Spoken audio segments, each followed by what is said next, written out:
विजयनगर साम्राज्य में राजा कृष्णदेव राय के राज्यकाल के दौरान दिल्ली सल्तनत पर मोहम्मद सुल्तानों का शासन था। सुल्तान अत्यंत शक्तिशाली और पूरे उत्तर भारत का शासन करते थे।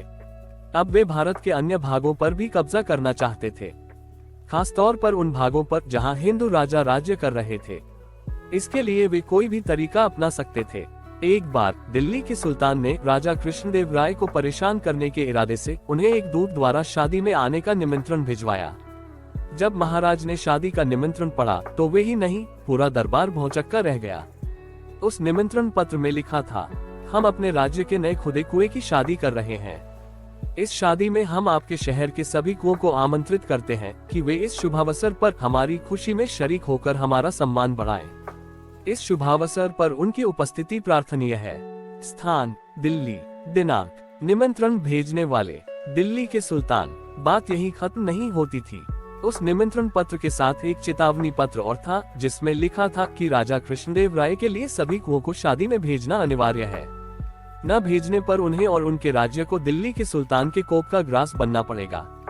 ये दोनों पत्र पढ़कर महाराज को कुछ समझ नहीं आ रहा था कि वे क्या करें। निमंत्रण बहुत ही बेतुका था। सभी जानते थे कि कुएं एक स्थान से दूसरे स्थान पर नहीं जा सकते। परेशान होकर महाराज ने दरबारियों और अष्टदिग्गजों की मदद मांगी, पर कोई भी कुछ न बता सका कि इस समस्या को किस प्रकार सुलझाएं, जिससे दिल्ली और विजयनगर के बीच लड़ाई छिड़ने से बच जाए। कहीं से कोई रास्ता न सूझने पर राजा कृष्णदेव राय ने तेनालीराम को बुलाया और उसे पूरी बात बताई। सारी बात सुनकर तेनालीराम ने महाराज से कहा, महाराज, इस निमंत्रण पत्र के द्वारा दिल्ली का सुल्तान हिंदुओं को जलील करना चाहता है। आप तो जानते ही हैं कि हिंदू धर्म में नए खुदे कुओं की प्राण प्रतिष्ठा करने की प्रथा है। सुल्तान ने जानबूझकर प्राण प्रतिष्ठा के आयोजन को विवाह का नाम देकर आपको ये निमंत्रण पत्र भेजा है। कुछ रुककर तेनालीराम बोला, परंतु चिंता की कोई बात नहीं है। न तो निमंत्रण पत्र न ही वह चेतावनी पत्र हमारा कुछ बिगाड़ सकता है।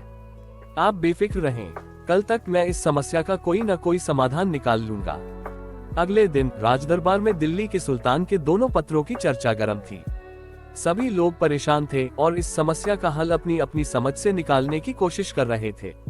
राजा कृष्णदेव राय के आते ही सब चुप हो गए। जब महाराज राजगद्दी पर बैठ गए तो तेनालीराम खड़ा हुआ और बोला, महाराज, मैंने दिल्ली के सुल्तान के पास भेजने के लिए यह जवाब तैयार किया है। आप सब भी सुने। सेवा में श्रीमान दिल्ली के सुल्तान, आपके द्वारा भेजे गए निमंत्रण के लिए बहुत बहुत धन्यवाद। हम आपके कुएं की शादी की आपको बधाई देते हैं। हम तहे दिल से आपके शुक्रगुजार हैं कि आपने इस शुभ अवसर पर हमें याद किया और इसमें सम्मिलित होने के लिए आमंत्रित किया। निमंत्रण मिलते ही हमने अपने राज्य के सभी कुओं को इसकी सूचना पहुंचा दी, परंतु वे सभी नाराज हैं कि आपके कुएं उनके विवाह में सम्मिलित नहीं हुए थे।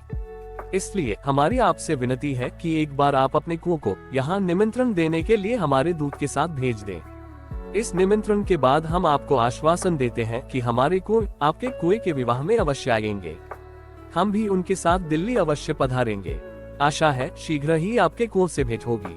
सधन्यवाद। श्री कृष्णदेव राय, महाराजाधिराज विजयनगर साम्राज्य। पत्र का मसौदा सुनकर पूरा दरबार तालियों की गड़गड़ाहट से गूंज उठा। महाराज ने एक दूत के साथ यह संदेश पत्र दिल्ली के सुल्तान के पास भेज दिया। पत्र पढ़ते ही दिल्ली का सुल्तान चकरा गया और उसके मुंह से निकला, हम कुओं को तुम्हारे साथ कैसे भेज सकते हैं।